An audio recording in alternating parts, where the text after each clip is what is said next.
오늘 새 언약의 안식일이 갖고 있는 그 의미를 살펴보는 시간을 갖도록 하겠습니다. 먼저 마태복음 7장 15절입니다. 거짓 선지자들을 삼가하라. 양의 옷을 입고 너희에게 나오나 속에는 어떤 존재라고 했습니까? 우리의 영혼을 노략질하는 이리가 양의 옷을 입고 있기 때문에 하나님께서는 이 거짓 선지자들을 조심하라고 이렇게 누누이 말씀을 주셨습니다. 16절입니다. 그의 열매로 그들을 알지니 가시나무에서 포도를 또는 엉겅퀴에서 무화과를 따겠느냐. 이와 같이 좋은 나무마다 아름다운 열매를 맺고 못된 나무가 나쁜 열매를 맺나니 좋은 나무가 나쁜 열매를 맺을 수 없고 못된 나무가 아름다운 열매를 맺을 수 없느니라. 아름다운 열매를 맺지 않는 그 나무마다 지켜 불에 던져 우느니라. 이러므로 그의 무엇으로요? 열매로 그들을 안다라고 했습니다. 그럼 거짓 선지자는 어떤 열매를 맺을 것이며 참 선지자는 어떤 열매를 맺는지 21절에 계속 보도록 하겠습니다. 나더러 주여 주여 하는 자마다 천국에 다 들어갈 것이 아니요 다만 하늘에 계신 내 아버지의 뜻대로 행하는 자라야 들어갈 것이다 하고 했습니다. 거짓 선지자는 하나님의 뜻을 행하지 않는 열매를 맺을 것이고 참 선지자는 하나님의 뜻대로 행하는 열매를 맺을 것입니다. 우리가 이 두 가지만 분명하게 이해하게 된다면 양의 옷을 입고 우리에게 나오나 속에는 노략질하는 일이라 하는 것을 금방 발견해 볼 수가 있습니다. 22절에 계속 보겠습니다. 그날에 많은 사람이 나더러 이르되 주여 주여 우리가 주의 이름으로 선지자 노릇하며 주의 이름으로 뭐도 했다고요? 귀신도 쫓아내고 주의 이름으로 많은 권능을 행치 아니하였나이까 하리니 그때 내가 저희에게 밝히 말하되 내가 너희를 도무지 알지 못하니 불법을 행하는 자들아 내게서 떠나가라 하리라 하고 했습니다. 그렇다면 안식일이라는 이 문제를 가지고 불법과 참법을 한번 가려내 봐야 되겠습니다. 분명 거짓 선지자도 주여 주여 하면서 뭔가를 행할 것입니다. 그들도 분명히 행하고 우리도 행합니다. 그런데 행하는 것은 서로 행하는데 하나는 불법의 어떤 열매를 맺었고 하나는 하나님의 뜻대로 하는 진리의 어떤 열매를 지금 맺고 있습니다. 그렇다면 오늘날 많은 교회에서 행하고 있는 것 중에 안식일과 대비되는 것이 일요일입니다. 그들은 일요일을 행하고 우리는 안식일을 행하는데 어느 것이 과연 하나님께서 기뻐 받으시는 참법이고 어느 것이 불법일까? 창세기 2장 1절의 말씀 함께 보시겠습니다. 천지와 만물이 다 이루니라. 하나님의 지으시던 일이 일곱째 날이 이를 때 마치니 그 지으시던 일이 다 함으로 일곱째 날에 뭘 하셨다고요? 안식하셨더라고 했습니다. 안식하신 날이라는 뜻에서 안식일이라고 이렇게 명명하지 않았습니까?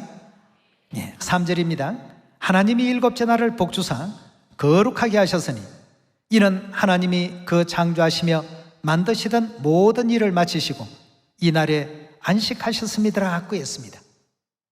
안식일을 통해서 복을 명해 놓으셨고 또 안식일을 통해서 안식을 명해 놓으셨고 안식일을 통해서 거룩됨을 여기에 명해 놓으셨습니다.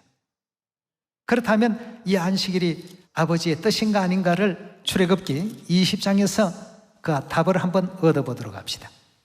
20장 8절의 말씀 보도록 하겠습니다. 안식일을 기억하여 거룩히 지키라.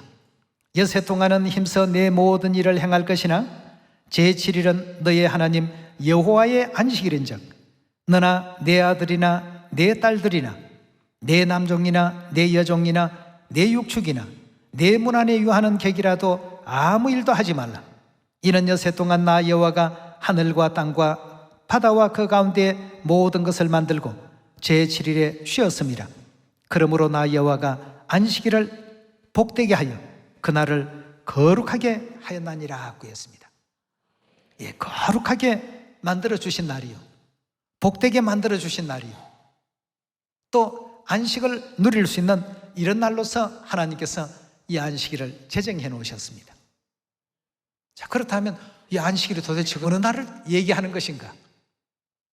요일로 말하면 토요일, 일곱째 날이라고 하는 이 날은 이미 하나님께서 날을 카운트하실 때 첫째 날, 둘째 날, 셋째 날, 넷째 날, 다섯째, 여섯째, 일곱째, 또다시 첫째, 둘째, 셋째, 넷째, 다섯째, 여섯째, 일곱째, 이렇게 쭉 내려오다가 이 세상 모든 사람들에게 달력이라는 제도를 통해서 요일 제도가 등장하게 되었습니다. 첫째 날의 이름을 일요일, 둘째 날의 이름을 월요일, 셋째 날의 이름을 화요일, 넷째 날의 이름을 수요일, 이렇게 해서 쭉 붙이다 보니까 일곱째 날 토요일이라는 이름이 붙게 되었습니다. 누가복음 24장 1절의 말씀 보도록 하겠습니다. 안식 후 첫날 새벽에 이 여자들이 예비한 향품을 가지고 무덤에 가서 돌이 무덤에서 굴려 옮긴 것을 보고 들어가니 주 예수의 시체가 배지 아니하더라.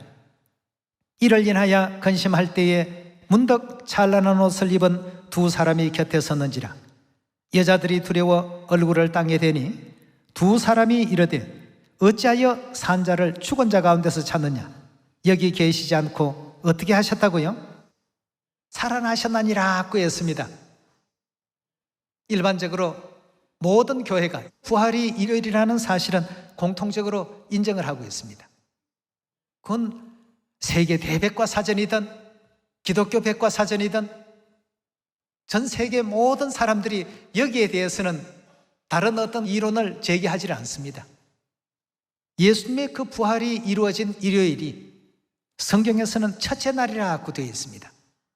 영문 성경에도 보면 First Day라고 이렇게 되어 있고, 영문 성경 굿뉴스 바이블은 보면 선데이라고 바로 나옵니다. 일요일이 첫째 날이라고 한다면 오늘날 요일 제도 속에서 일곱째 날은 분명 토요일이라는 사실을 이렇게 성경도 증거하고 있지 않습니까? 사단은 항상 하나님께서 행하라 하는 것을 반대적으로 말하고 있습니다. 하나님은 안식일을 지키라 하는데 주일을 지키라 이렇게 지시를 합니다. 여러분, 우리가 어느 쪽 말을 들어야 되겠습니까? 내 아버지의 뜻대로 행하는 자라야 천국에 들어가리라고 했습니다. 우리에게 구원을 베풀어 주시고 새 언약의 안식일을 일깨워 주시며 우리가 알지 못했던 생명의 진리를 우리 자녀들에게 또 선포해 주시고 하나님의 그 길을 갈 수 있도록 인도해 주신 엘로힘 아버지 하나님, 어머니 하나님께 오늘 다시 한번 영원한 감사와 영광을 돌립니다. 감사합니다.